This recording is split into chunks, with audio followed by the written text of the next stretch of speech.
بسم الله الرحمن الرحيم والسماء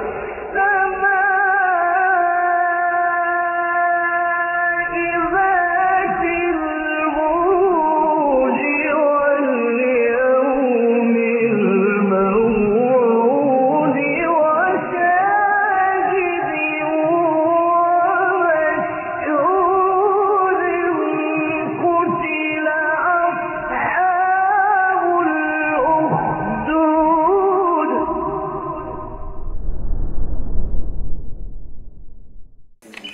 Assalamualaikum warahmatullahi wabarakatuh. Innal hamdalillah nahmaduhu wa nasta'inuhu wa nastaghfiruh wa na'udzu billahi min shururi anfusina wa sayyiati a'malina may yahdihillahu fala mudilla lahu wa may yudlil fala hadiya lahu. Asyhadu an la ilaha illallah wahdahu la syarika lahu wa asyhadu anna Muhammadan 'abduhu wa rasuluhu la nabiyya ba'dahu. اللهم علمنا ما جهلنا وانفعنا بما علمتنا ونسألك اللهم علما نافعا ورزقا طيبا وعملا متقبلا.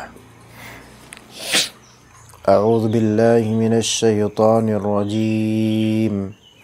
بسم الله الرحمن الرحيم. وقالوا لن يدخل الجنة إلا من كان هودا أو نصارى تلك أمانيهم قل هاتوا برهانكم إن كنتم صادقين بلى من أسلم وجهه لله وهو محسن فله أجره عند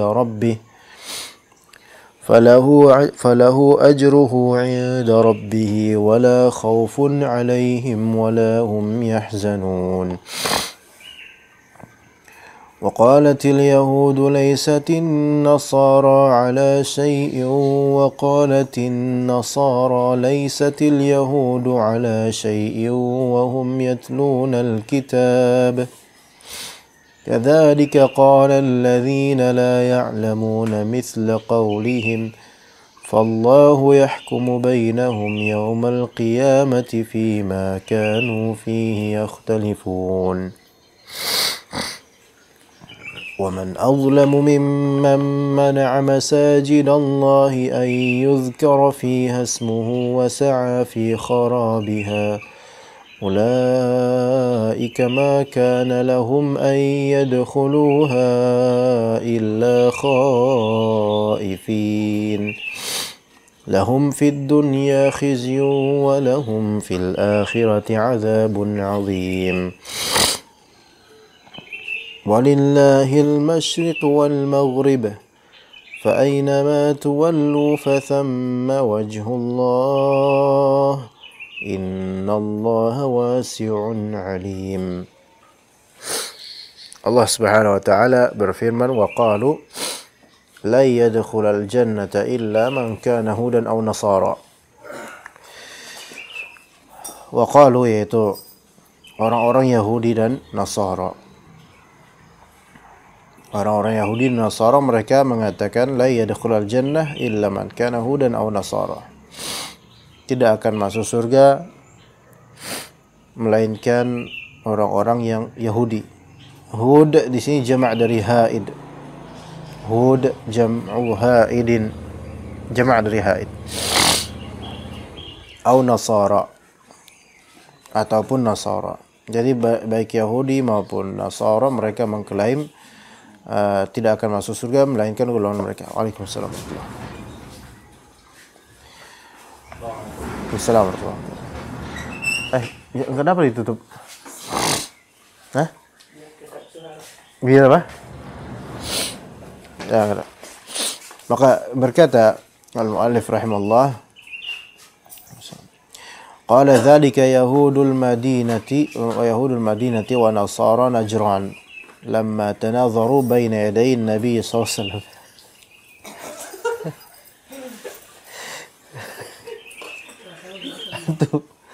Aduh kayak nggak sesuai umur.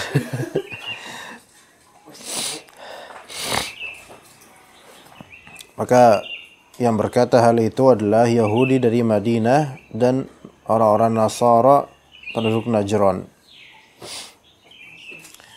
Ketika mereka tanadharu baina yaday Nabi SAW, ketika mereka saling berdebat di hadapan Nabi sallallahu alaihi wasallam.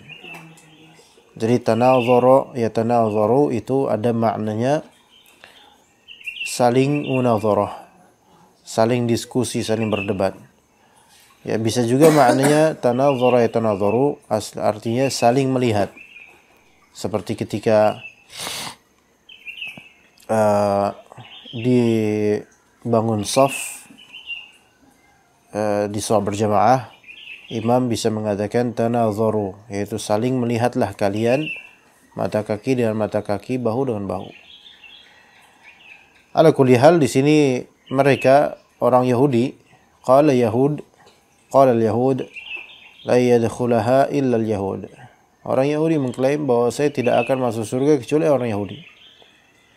Wa qala an-nasara lan yadkhulaha illa an-nasara. Orang Nasrani juga mengklaim seperti itu. Tidak akan memasuki surga kecuali orang-orang Nasrani. Lihat bagaimana mereka pun memperebutkan surga dan mengklaim kelompok mereka lah yang masuk surga. Jadi kalau sekarang ada orang yang jangan mengklaim kelompok sendiri masuk surga, kita katakan dari zaman dahulu, sejak zaman Yahudi Nasara, mereka juga mengklaim mereka masuk surga. Jadi tidak ada salahnya menginginkan surga. Ya. Nggak ada salahnya, tabiat manusia. Nah, urusan mengklaim itu harus ada proof dan bukti. Maka Allah batilkan klaim mereka. Maka kata Allah, tilka amaniyuhum. Tilka yaitu tilkal qawlah, perkataan serpihan itu milik mereka. Itu hanyalah amaniyuhum. Amaniyuhum yaitu syahwatuhum al-batilah. Syahwat yaitu keinginan-keinginan. Keinginan-keinginan batil mereka saja itu. Allah menampik perkataan mereka. Dan Allah katakan bahwasanya itu hanyalah amani. Dan amani di sini syahwat yang batilah. Keinginan yang batilah. Taib, di sini bukan pengingkaran terhadap syahwatnya. Karena keinginan untuk masuk surga itu tabi'i, tidak masalah. Hanya saja keinginan itu harus direalisir dengan adanya amal. Dengan adanya amal yang menunjukkan atau yang menjadi penunjuk menuju surga. Ketika keinginan saja dan klaim tanpa bukti dan amal, maka itu hanyalah klaim da'wa syahwat batilah. Itu yang dimaksud dengan amani di sini, syahwat batilah. Assalamualaikum. Qul hatu burhanakum in kuntum sadiqin. Qul, katakanlah wahai nabiina, wahai nabi kami, wahai rasul kami, katakanlah lahum, katakanlah kepada mereka, hatu burhanakum. Tunjukkan oleh kalian. Hatu yaitu kemarikan, tunjukkan, berikan. Hatu, hat, ya. Burhanakum, burhannya kalian yaitu hujjah kalian. In kuntum sadiqin, jika kalian memang benar fihi dalam klaim kalian itu. Tapi burhan di sini hujjah bisa dengan hujjah ilmiah atau hujjah amaliyah. Hujjah ilmiah yaitu sebutkan di kitab kalian bahwa kalian adalah ahlul jannah. Itu hujjah ilmiah. Hujjah amaliyah yaitu tunjukkan melalui bukti perbuatan kalian yang melazimkan kalian masuk surga dengannya. Dan ternyata hujjah dua-duanya tidak ada.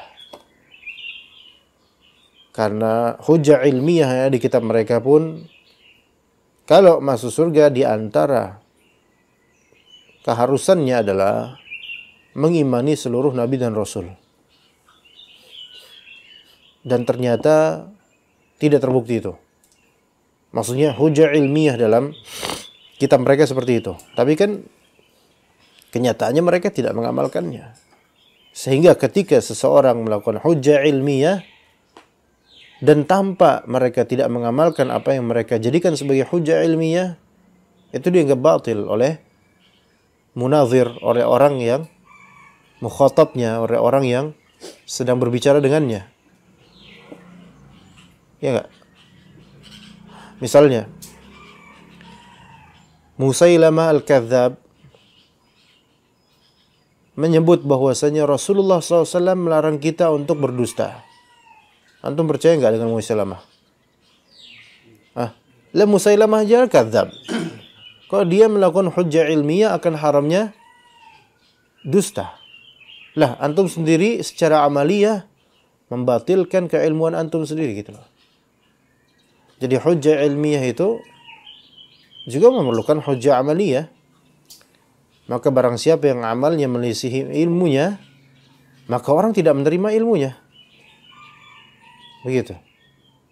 Nah kalau misalnya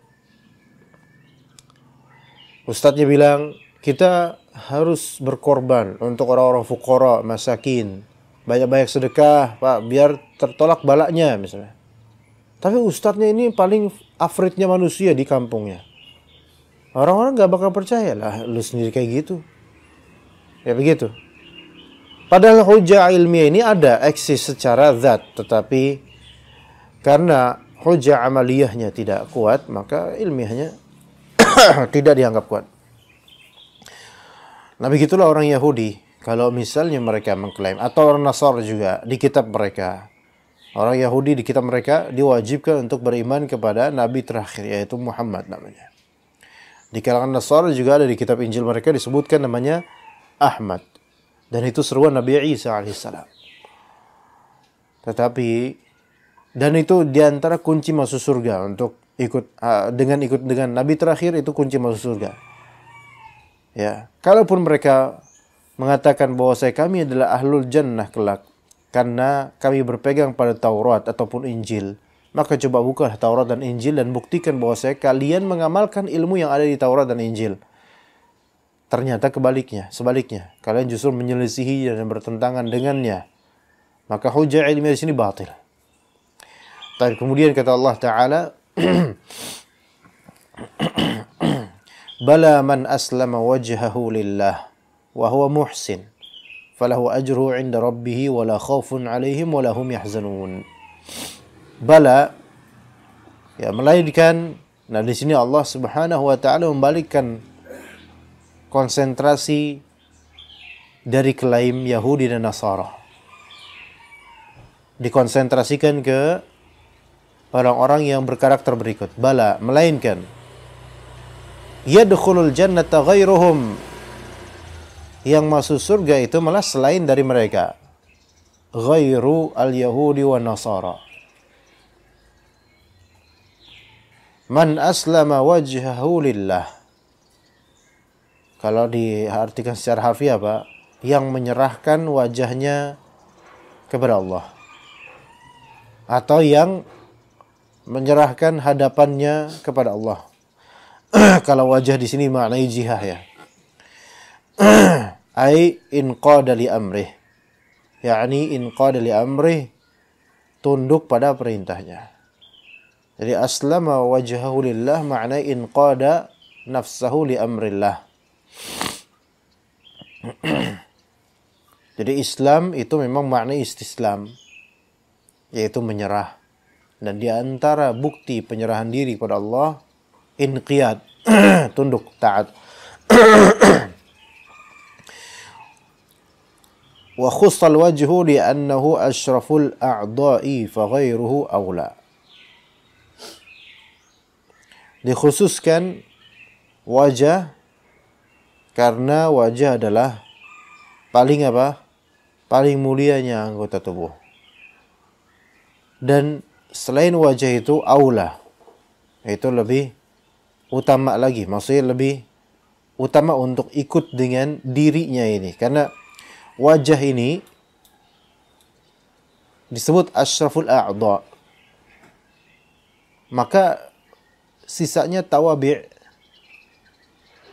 Dan tawabi' itu lebih aula untuk ikut dengan diri, tapi wajah itu sebagai identity. Ya, balaman aslama wajhahu lillah. Ya, artinya kalau misalnya wajah sudah kepada Allah Ta'ala, maka anggota tubuh akan ikut. Artinya wajah ini representatif terhadap diri seseorang. Kayak bisa dimaknai balaman aslama nafsahu lillah, in qada nafsahu li amrillah. Seolah wajah ini adalah perwakilan dari jiwa. Baik, kemudian wa huwa muhsin, wa huwa muwahhid. Ditafsirkan muhsin di sini muwahhid. Konsekuensi dari tafsiran ihsan oleh Rasulullah SAW. Wa ma huwa al-ihsan? Al-ihsan an ta'budallaha ka'annaka tarahu fa in lam takun tarahu fa innahu yarak. Dan an ta'budallaha ka'annaka tarahu muwahhid. Orang yang beribadah seolah-olah melihat Allah ini muwahhid. Fa in lam takun tarahu fa innahu yarak. Ini juga muwahhid. Maka di sini ikhwan ada dua karakter. Pertama, karakter Islam, dan kedua karakter ihsan. Karakter Islam dan karakter ihsan. Dan kita tahu dalam hadis Jibril disebutkan ada Islam, ada iman, ada ihsan. Tidak semua yang muslim mukmin secara kamil atau secara mutlak. Tapi semua yang mukmin itu pasti muslim. Dan derajat tertinggi dari semua ini adalah muhsin. Semua muhsin itu pasti mukmin muslim. Tapi tidak semua mukmin muslim sampai derajat ke ihsan. Ketika disebutkan di ayat ini aslama wajhahu lillah, Islam, dan disebutkan ihsan. Ada di tengah-tengahnya iman. Maka pemaknaan man aslama wajhahu lillahi wa huwa muhsin mencakup juga iman. Karena bagaimana mungkin dia bisa dijuluki muhsin kecuali pasti mukmin juga dia. Dan aslama di sini dimaknai istislam dan inqiyad, menyerah dan tunduk pada Allah. Taib. Siapa ini? Orang muslim. Bukan Yahudi, bukan Nasara. Tapi kemudian kenapa kok harus ada muhsin? Kenapa nggak cukup muslim, aslama wajhahu lillah? Maka kita katakan, di Madinah itu banyak orang-orang munafik dari kalangan Yahudi. Dan mereka pura-pura apa? Pura-pura masuk Islam. Maka dihukumilah secara zahir muslim nggak? Ya muslim, Allah lebih tahu keadaannya. Maka diperlukan keterangan berikutnya agar mentahqiq bahwa bukan mereka yang kena di ayat ini, bukan mereka masuk surga, melainkan wahwa muhsin, muwahhid betul-betul. Karena orang yang muhsin tidak ria seperti orang-orang munafik ini. Maka ditambah bala man aslama wajhahu lillah wa huwa muhsin falahu ajruhu 'inda rabbih. Maka buat dia ganjarannya 'inda rabbi ay thawabu 'amalihi al-jannah. Ganjaran amalannya adalah surga. Jadi ganjarannya ada pada Allah Ta'ala. Kemudian yang kedua, wala khaufun 'alaihim. Tiada kekhawatiran atas mereka, yaitu kekhawatiran tentang masa depannya mereka di akhirat. Jadi orang ketika di alam barzakh nanti, orang mukmin dan muhsin, dia tidak takut. Karena ditenangkan oleh Allah Ta'ala melalui malaikat-malaikatnya. Wala hum yahzanun. Tidak pula mereka bersedih akan apa yang luput dari dunia, meninggalkan dunia, dan apa yang hilang dari dunia. Gak sedih mereka, sama sekali gak sedih. Maka kata para ulama, ikhwan, para ulama mengatakan bahwasanya kiasan alam barzakh terhadap dunia itu seperti kiasan alam dunia terhadap alam rahim. Dan insya Allah itu hak. Kiasan alam barzakh terhadap dunia itu ibarat alam dunia ini terhadap alam rahim, alam janin. Seperti itu. Sekiranya kita diberi akal ketika masih sebagai janin di rahim ibu, kita akan menyangka bahwa ini tempat yang terluas, padahal ini tempat tersempit. Dan barulah kita tahu betapa luasnya kemudian cakrawala dunia ketika kita lahir. Ternyata luas sekali. Dan alam barzakh seperti itu. Nah, logika kita sekarang melihat dunia dengan kita kemana-mana, bisa kemana-mana, naik pesawat dan seterusnya. Dengan segala pernak-pernik aksesoris dunia. Luas sekali dunia ini. Dan bahkan Allah katakan, Inna ardi wasi'ah. Sesungguhnya bumiku itu luas. Fa'iyya yafa'budun. Nah, kita mengira ini dunia begitu luas. Apalagi orang kafir. Tapi sungguh ketika di alam barzakh, orang yang beriman akan diperluas kuburnya dan lebih luas jauh dibandingkan dengan alam dunia kita ini sekarang. Dan percayalah itu. Selama dapat nikmat kubur. Kalau misalnya dapat azab kubur, na'udzubillah min dzalik. Tapi lalu bagaimana dengan kenyataan Nabi SAW menyatakan tidaklah seseorang kecuali pasti akan terhimpit di kuburnya sampai remuk. Iya. Namun kita katakan itu secara fisik. Kalau memang hadis itu sahih, itu secara fisik, maksudnya secara apa namanya? Ini nih, secara fisik, jasmani. Tapi ketika itu adalah alam barzakh tidak bisa dikiaskan kemudian. Ya, maka jauh lebih luas di alam barzakh nanti kalau dia beriman.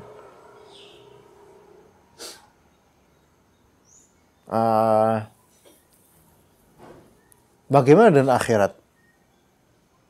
Jauh-jauh lebih luas daripada alam barzakh. Arduhas samawati wal ard. Itu jannah. Kata Allah Ta'ala, wasari'u ila maghfirati min rabbikum wa jannatin arduhas samawati wal ardu u'iddat lil muttaqin. Surga itu luasnya samawat dan ard.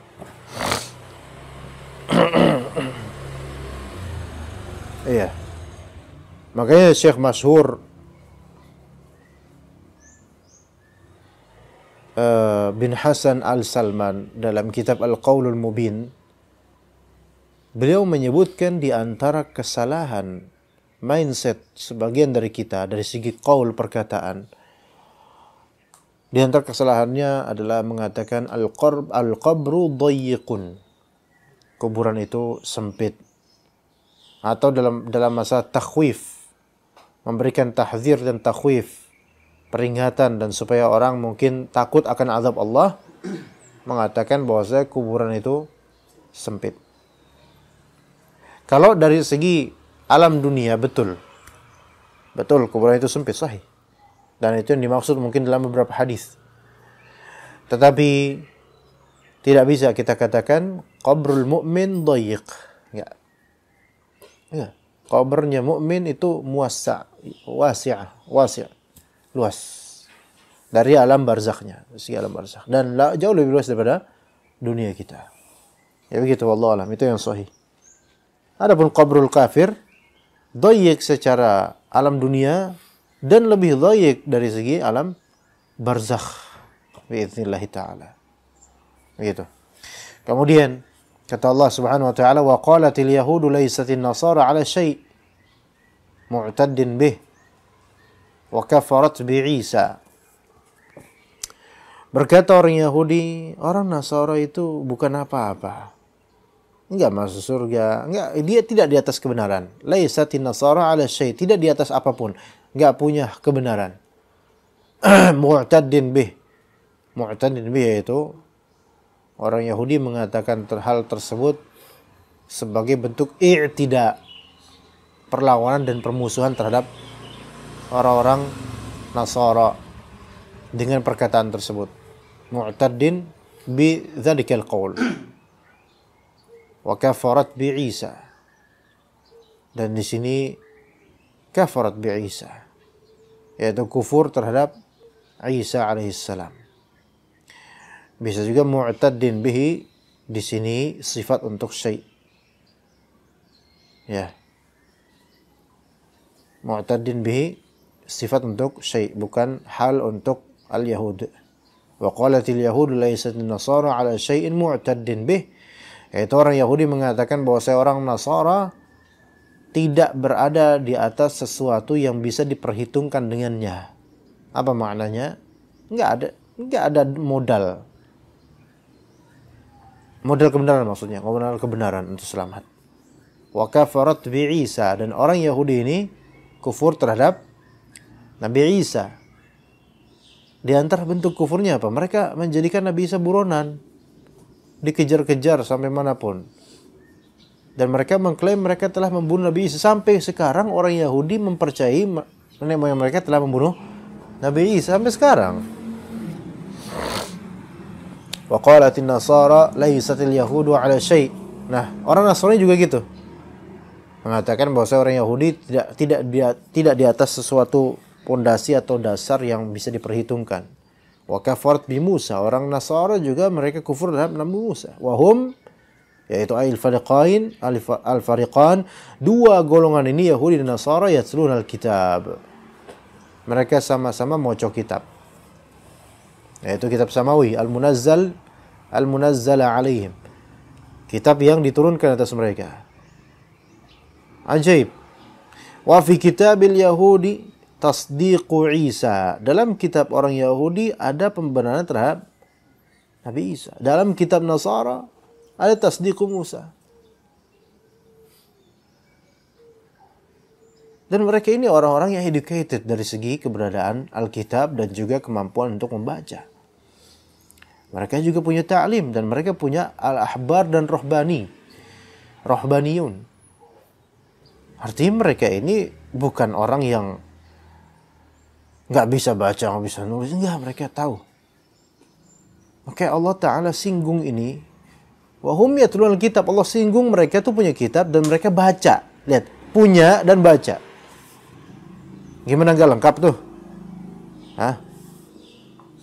Orang kalau nggak punya tapi baca mending. Punya tapi nggak baca, ya mending juga, yang penting punya. Lah ini udah punya, baca pula, ya kan? Udah punya, baca pula. Tapi tetap aja menyimpang. Dalam kitab mereka wajib untuk mengimani Nabi Fulan, Nabi Isa atau Nabi Musa. Tapi karena ta'assubnya mereka, akhirnya mereka tidak mengimani itu. Baik, kemudian Allah hinakan kemudian mereka dengan ini. Wal jumlatu hal.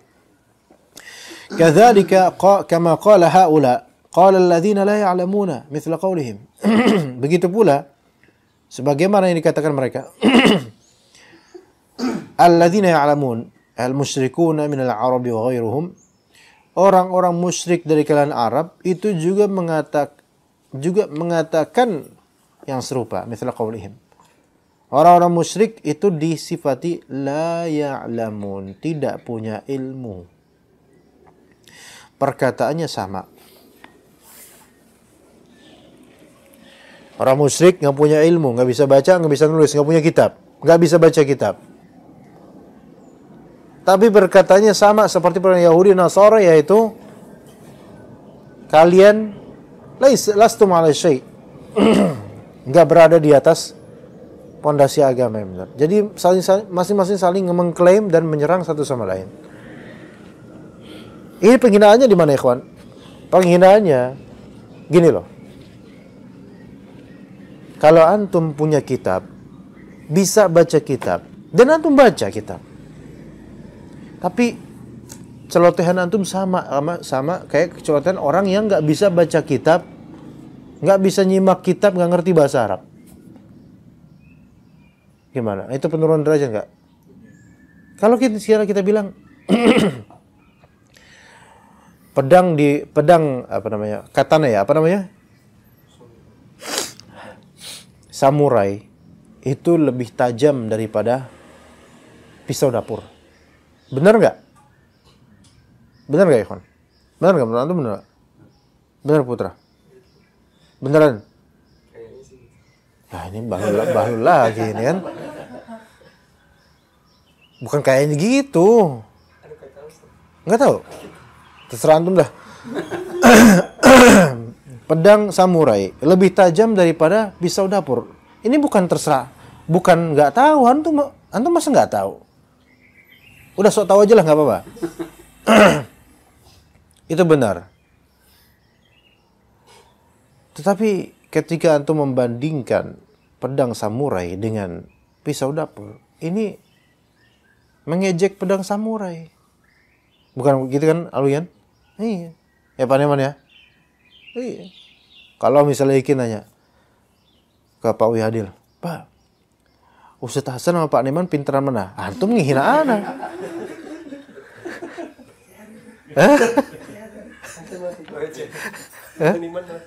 Biar dia nggak tidur lah.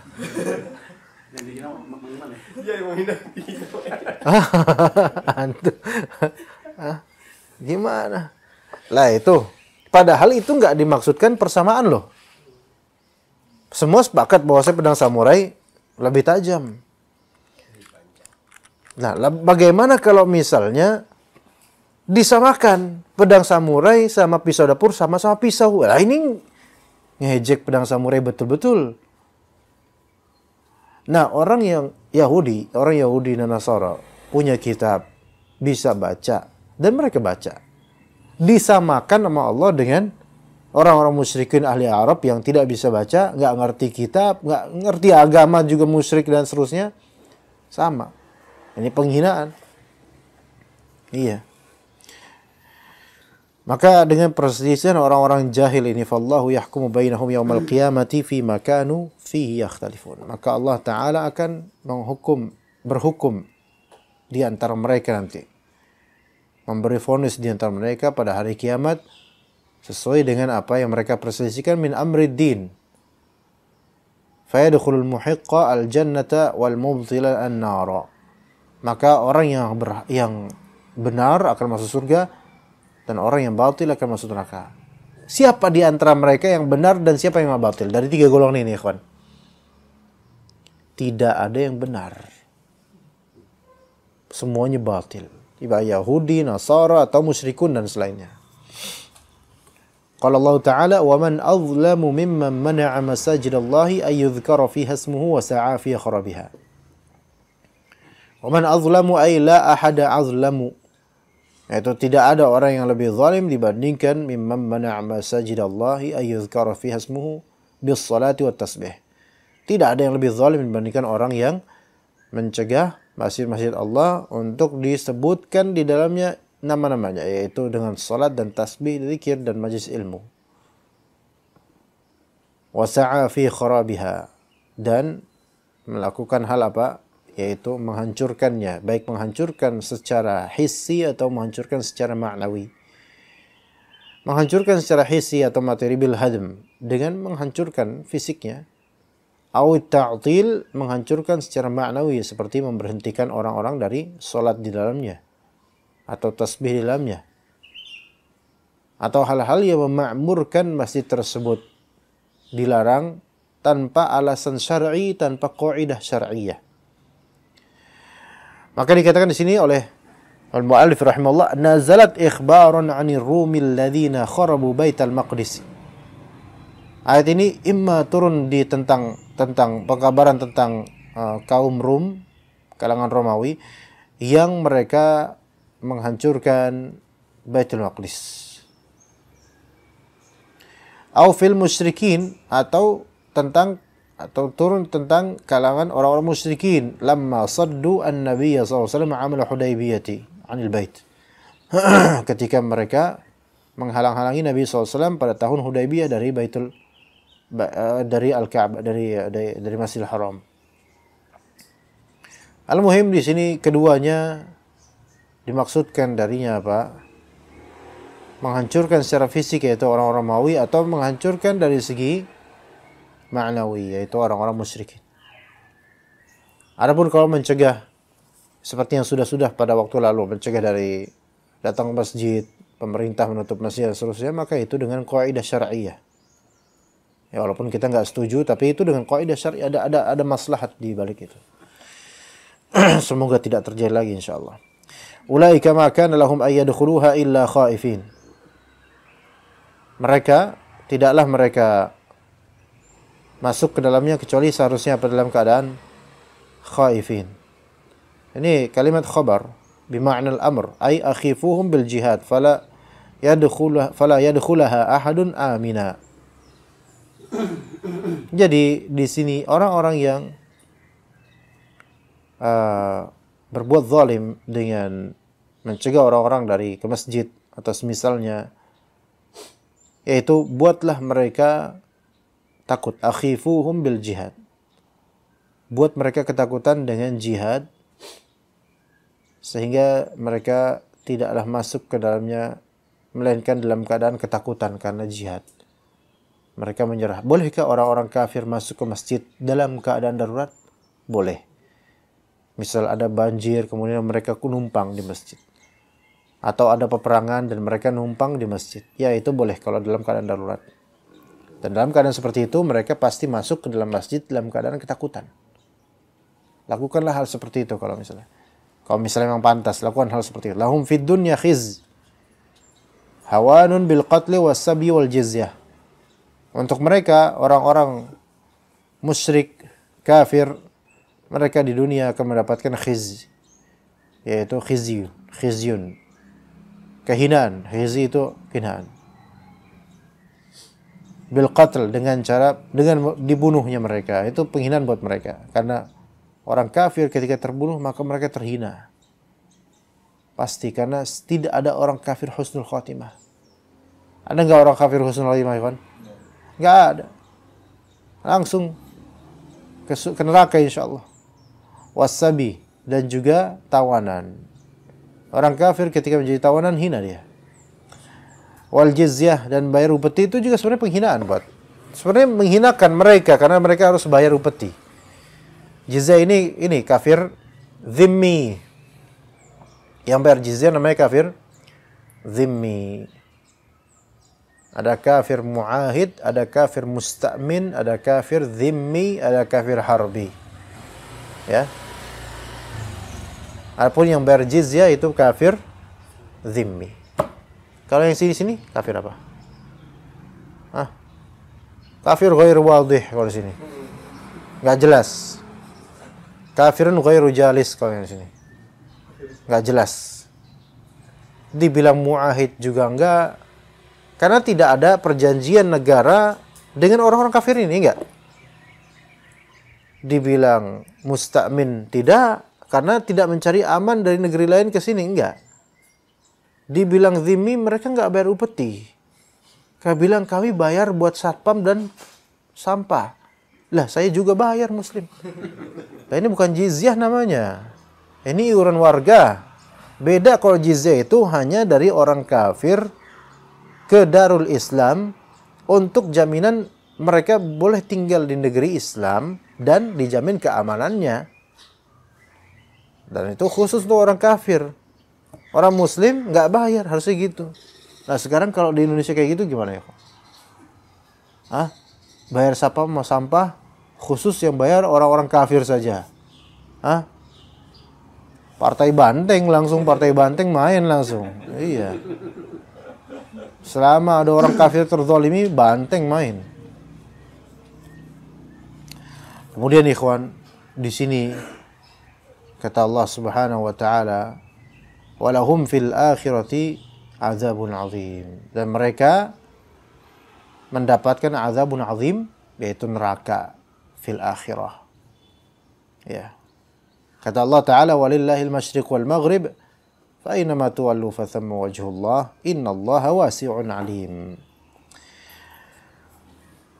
Dikatakan di sini wa nazala lamma ta'ala al-yahudu fi naskhil qiblah atau fi salatin nafilati 'ala ar-rahilah fi as-safari haitsuma tawajjahat walillahil masyriq wal maghrib. Ketika orang Yahudi menikam atau mencela Islam dalam urusan pengubahan arah kiblat. atau dalam urusan sholat sunnah di atas kendaraan saat safar. Maka turunlah ayat walillahil masyriq wal maghrib. Jadi gini, tadinya waktu periode di Mekah, kiblatnya kemana? Baitul Maqdis. Dan itu kiblatnya orang Yahudi. Ya. Nah, terus ke Madinah kan? Kiblatnya kiblatnya kaum muslimin di Mekah ke Baitul Maqdis, dan Rasulullah SAW sholat di arah apa? Menjama' antara dua kiblat, yaitu Ka'bah sekaligus Baitul Maqdis di sana. Maka sholat di hadapan Ka'bah dan Baitul Maqdis. Arahnya gitu. Ya gitu ya. Tapi pas di Madinah nggak bisa kayak gitu. Ya. Maka awal-awal periode Madinah ke Baitul Maqdis juga. Tapi Nabi SAW tuh pengen ke Ka'bah kiblatnya. Ada di surah Al-Baqarah pada waktunya insyaallah. Maka selang beberapa waktu kemudian akhirnya turunlah ayat Allah Ta'ala bahwa saya kiblat ditahwil ke Ka'bah, tidak ke Baitul Maqdis. Dan orang Yahudi kemudian mencelanya. Itu lihat, enggak konsisten Muhammad. Tadinya ikut kiblat kita, yaitu Baitul Maqdis. Sekarang malah ke Ka'bah. Lihat, Muhammad enggak konsisten. Dia kangen sama orang-orang Mekah. Itu satu versi turun ayat ini. Atau versi kedua, celaan orang-orang Yahudi fi salatin nafilati 'ala rahilati fi safar. Yaitu terhadap salat sunnah di atas unta atau binatang kendaraan pas waktu safar. Mereka akan berkata gini, lah kalau misalnya sholat pas lagi safar di atas unta, emang menghadap kemana? Katanya ke arah Ka'bah. Namanya perjalanan kan kemana-mana nanti ngadepnya. Ntar belok gini lah, belok gitulah. Terus kiblatnya gimana? Apa pas belok gini kemudian kita langsung kayak gini? Orang Yahudi mikirnya gitu. Maka Allah Ta'ala turunkan walillahil masyriq wal maghrib. Timur dan barat itu milik Allah. Ay al-ardu kulluha li'annahuma nahiyataha. Yaitu bumi seluruhnya milik Allah karena kedua masyrik dan maghrib ini dua sisi dari bumi ini milik Allah semua. Fa aynama tuwallu wujuhakum fis salati bi amri fa thamma hunaka wajhullah. Maka kemana pun kalian menghadapkan wajah kalian dalam sholat dengan perintah Allah, maka disitulah kemudian hadapan apa? Wajah Allah Ta'ala. Ditafsirkan di sini qiblatuhu allati radiyaha, yaitu qiblat. Wajah di sini ditafsirkan qiblat. Tapi tafsiran ini tafsiran Asy'ari. Tafsiran orang-orang Asy'ariyah. Wajhullah, mereka enggak mau menafsirkan dengan wajah Allah karena mereka menafikan sifat ini, wajah Allah, karena mirip dengan makhluk. Maka kita tafsirkan wajhullah. Fa aina ma tuwallu fa thamma wajhullah, wajahnya Allah Ta'ala. Innallaha wasi'un alim. Sesungguhnya Allah Ta'ala wasi', yas'u fadluhu kulla syai'. Yas'u fadluhu kulla syai'. Keutamaannya mencakup segala sesuatu, alim bitadbiri khalqih. Maha mengetahui dengan urusan makhluknya. Wallahu a'lam. Tafsir jalan kita jawab sampai sini insyaallah. Sallallahu ala nabiyina Muhammad wa ala alihi wa sahbihi ajma'in.